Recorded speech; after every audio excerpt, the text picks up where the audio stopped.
আসসালামু আলাইকুম। Welcome to daily job news and preparation YouTube channel. আশা করি সবাই ভালো আছেন। তো আমিও আলহামদুলিল্লাহ ভালোই আছি। তো আজকে আমি আপনাদের মাঝে হাজির হয়েছি একটি চাকরির প্রস্তুতিমূলক ভিডিও নিয়ে। তো ভিডিওটি হচ্ছে পত্রিকার পাতা থেকে নেওয়া 11 থেকে 20তম গ্রেডের চাকরির জন্য 100% কমন উপযোগী 20টি সাধারণ জ্ঞানের প্রশ্ন উত্তর। তো এই 20টি প্রশ্ন কিন্তু সাম্প্রতিক বিষয়াবলী সম্পর্কে সাধারণ জ্ঞানের যে বিষয়টি আছে কারেন্ট অ্যাফেয়ার সেই সম্পর্কিত হতে চলেছে। তো আসলে এই যে 20টি প্রশ্ন আমরা রেখেছি সেই প্রশ্নগুলো আপনার যে কোনো পরীক্ষার জন্য না জানলেই নয়। তো দেখুন, এটা হচ্ছে 11 থেকে 20তম গ্রেডের চাকরির প্রস্তুতির জন্য 100% গুরুত্বপূর্ণ। এবং আপনারা যারা এসএসসি এইচএসসি বা স্নাতক লেভেলে যদি কেউ কোনো পরীক্ষার্থী থেকে থাকেন তাদের জন্য, বিশেষ করে ভাইবার যদি কোনো সেকশন থাকে সেই জায়গায় এই সম্পর্কিত তথ্য অবশ্যই গুরুত্বপূর্ণ। তো বিভিন্ন ধরনের চাকরি পরীক্ষার্থী এবং যে কোনো পরীক্ষার্থী এবং এই বিষয়গুলো সকলেরই জানা উচিত। সকল প্রকার স্টুডেন্ট এবং চাকরি প্রার্থী যারাই আছে তাদের সবারই কিন্তু এই বিষয়গুলো অবশ্যই জানা উচিত। তো এখানে বেশি নয়, 10টি মিনিট অথবা 7-8 মিনিট ব্যয় করে আমাদের ভিডিওটি সম্পূর্ণ দেখে যাবেন এবং আশা করি এখান থেকে কিছু শিখতে পারবেন, নতুন কিছু শিখতে পারবেন। তো আমি আর কথা বাড়াবো না, সরাসরি চলে যাব মূল বিষয়ে। তো তার আগে আমাদের চ্যানেলে যদি আপনি নতুন হয়ে থাকেন তাহলে অবশ্যই আমাদের চ্যানেলটি সাবস্ক্রাইব করে অল নোটিফিকেশন সেট করে রাখবেন, কারণ আমরা সবসময় সকল প্রকার চাকরির নিয়োগ বিজ্ঞপ্তি এবং সকল প্রকার চাকরির প্রস্তুতিমূলক ভিডিও আপলোড করে থাকি। তো সকল প্রকার চাকরির নিয়োগ বিজ্ঞপ্তি এবং প্রস্তুতিমূলক ভিডিও সবার আগে পেতে চ্যানেলটি সাবস্ক্রাইব করে অল নোটিফিকেশন সেট করে রাখবেন এবং আমাদের ভিডিও যদি ভালো লাগে অবশ্যই লাইক কমেন্ট শেয়ার করতে ভুলবেন না। তো আপনার সম্পর্কিত ভাই বোন বন্ধু আত্মীয় স্বজন কেউ যদি চাকরি প্রার্থী অথবা যে কোনো পরীক্ষার্থী হয়ে থাকে তার কাছে ভিডিওটি অবশ্যই শেয়ার করবেন, কারণ এখান থেকে সে কিছু শিখতে পারবে। তো চলুন আমি আর কথা না বাড়িয়ে চলে যাব সরাসরি মূল আলোচনায়। পত্রিকার পাতা থেকে নেওয়া 25 জানুয়ারি 2025। তো এটা কিন্তু 25 তারিখের পত্রিকার পাতা থেকে নেওয়া এই সকল তথ্যগুলো। তো 1 নম্বর আছে, বিশ্ব অর্থনৈতিক ফোরাম WEF এর প্রতিষ্ঠাতা কে? তো বিশ্ব অর্থনৈতিক ফোরাম WEF এর প্রতিষ্ঠাতা ক্লাউস শোয়াব। 2 নম্বরে আছে, আন্তর্জাতিক অপরাধ আদালত ICC এর প্রধান কৌশলী কে? উত্তর, করিম খান। আন্তর্জাতিক অপরাধ আদালত ICC এর প্রধান কৌশলী করিম খান। 3 নম্বরে আছে, সর্বোচ্চ পর্বত শৃঙ্গ এভারেস্টের উচ্চতা কত? উত্তর, 8,849 মিটার। তো সর্বোচ্চ পর্বত শৃঙ্গ এভারেস্টের উচ্চতা 8,849 মিটার। 4 নম্বর, UNWTO এর পুনরূপ কি? এই প্রশ্নগুলো একটু খাতায় নোট করে রাখবেন তাহলে ভালো হবে। UNWTO এর পুনরূপ United Nations World Tourism Organization. তো UNWTO এর পুনরূপ United Nations World Tourism Organization. 5 নম্বরে, নাইক্ষ্যংছড়ি সীমান্ত কোন জেলায়?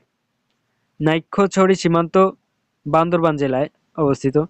তো একটা বিষয় উল্লেখ্য যে ইদানিং সময়ে আমাদের দেশ এবং ভারতের সাথে সীমান্ত নিয়ে একটা মানে কেওয়াজ চলছে, যার কারণে এই যে কোনো পরীক্ষার জন্য কিন্তু এই সীমান্তের বিষয়টি খুবই গুরুত্বপূর্ণ। তাতে যে কোনো সীমান্তের কথা চাকরি পরীক্ষা আসবেই, এটা মাস্ট। তো আমরা 6 নম্বর দেখি। তো 6 নম্বর আছে, ইউনিসেফের মতে চরম ভাবাপন্ন আবহাওয়ার প্রভাবে বাংলাদেশের পড়াশোনা বিঘ্নিত হওয়া শিশু সংখ্যা কত? উত্তর, 3.5 কোটি। তো ইউনিসেফের মতে চরম ভাবাপন্ন আবহাওয়ার প্রভাবে বাংলাদেশে পড়াশোনা বিঘ্নিত হওয়া শিশু সংখ্যা 3.5 কোটি। 7 নম্বরে, বৈশ্বিক অভিবাসী উৎসব বাংলাদেশ কততম? উত্তর, 6ষ্ঠতম। বৈশ্বিক অভিবাসী উৎসব বাংলাদেশ 6ষ্ঠতম। 8 নম্বরে আছে, বর্তমান বিমান বাহিনীর প্রধান কে? বর্তমান বিমান বাহিনীর প্রধান air chief marshal Hasan Mahmud Khan. বর্তমান বিমান বাহিনীর প্রধান air chief marshal Hasan Mahmud Khan. 9 number, Ashuganj সার কারখানার উৎপাদিত সার কোনটি? উত্তর ইউরিয়া। আশুগঞ্জ সার কারখানার উৎপাদিত সার ইউরিয়া সার। 10 নম্বর, সম্প্রতি বাংলাদেশ ভারত সীমান্তে বিএসএফ এর ঘোষিত মহড়ার নাম অফ অ্যালার্ট বা অপারেশন অ্যালার্ট। তো এই 10 নম্বর প্রশ্নটা কিন্তু খুবই খুবই গুরুত্বপূর্ণ, যে সাম্প্রতি বাংলাদেশ ভারত সীমান্তে বিএসএফ এর ঘোষিত মহড়ার নাম অফ অ্যালার্ট বা অপারেশন অ্যালার্ট। তো আমরা চলে যাব পরবর্তী 10টি প্রশ্নে। পত্রিকার পাতা থেকে নেওয়া, এটা হচ্ছে 26 জানুয়ারি 2025, এটা 26 তারিখের পত্রিকা থেকে নেওয়া। তো 1 নম্বরে আছে দেখুন, বাংলাদেশে মোট বিদ্যুৎ উৎপাদনে কত ভাগ নবায়নযোগ্য শক্তি থেকে আসে? উত্তর 2%। তো বাংলাদেশে মোট বিদ্যুৎ উৎপাদনে 2% আসে নবায়নযোগ্য শক্তি থেকে। 2 নম্বর, দেশে সরকারি মেডিকেল কলেজ কয়টি? উত্তর 37টি। দেশে সরকারি মেডিকেল কলেজ 37টি। 3 নম্বর, স্ট্যাগফ্লেশন তত্ত্বটি কিসের সঙ্গে সম্পর্কিত? উত্তর অর্থনীতি। তো স্ট্যাগফ্লেশন তত্ত্বটি অর্থনীতির সঙ্গে সম্পর্কিত। 4 নম্বরে, এবছর রবীন্দ্র পদক ও গুণী সম্মাননা কে পেয়েছেন? উত্তর সদ্য প্রয়াত পাপিয়া সরোয়ার। এবছর রবীন্দ্র পদক ও গুণী সম্মাননা পেয়েছেন সদ্য প্রয়াত পাপিয়া সারোয়ার। 5 নম্বরে, বর্ডার গার্ড বাংলাদেশ বিজিবি এর মহাপরিচালক কে? উত্তর major general Mohammad Ashrafuzzaman Siddiqui. Border guard Bangladesh BGB এর মহাপরিচালক major general Mohammad Ashrafuzzaman Siddiqui. 6 number, জাতিসংঘের ফিলিস্তিনি শরণার্থী বিষয়ক সংস্থা কোনটি? উত্তর ইউএনআরডব্লিউএ। তো জাতিসংঘের ফিলিস্তিনি শরণার্থী বিষয়ক সংস্থা হচ্ছে ইউএনআরডব্লিউএ। বিষয়টি কিন্তু খুবই গুরুত্বপূর্ণ। 7 নম্বরে, মেক্সিকো উপসাগরের আনুষ্ঠানিক নতুন নাম? উত্তর গালফ অব আমেরিকা বা আমেরিকা উপসাগর। তো মেক্সিকো উপসাগরের আনুষ্ঠানিক নতুন নাম হচ্ছে গালফ অফ আমেরিকা বা আমেরিকা উপসাগর। এটা কিন্তু খুবই গুরুত্বপূর্ণ একটি প্রশ্ন। মেক্সিকো উপসাগরের আনুষ্ঠানিক নতুন নাম গালফ অফ আমেরিকা বা আমেরিকা উপসাগর। 8 নম্বর, নাসার প্রথম ভারপ্রাপ্ত নারী প্রশাসক কে? নাসার প্রথম ভারপ্রাপ্ত নারী প্রশাসক জ্যানেট পেট্রো।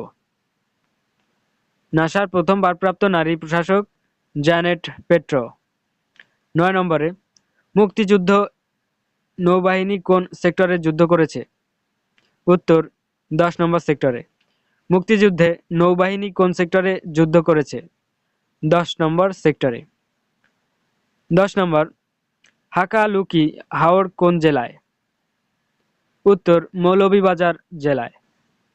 তো হাকালুকি হাওর মৌলভীবাজার জেলায় অবস্থিত।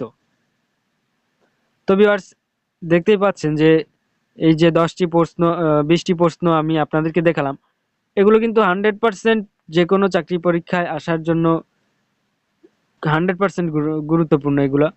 তো এগুলো সবকিছু আপনারা নোট করে রাখবেন, বারবার রিভিশন দিবেন, পড়ে পড়ে মুখস্থ করে রাখবেন যাতে একটাও ভুল না যায়।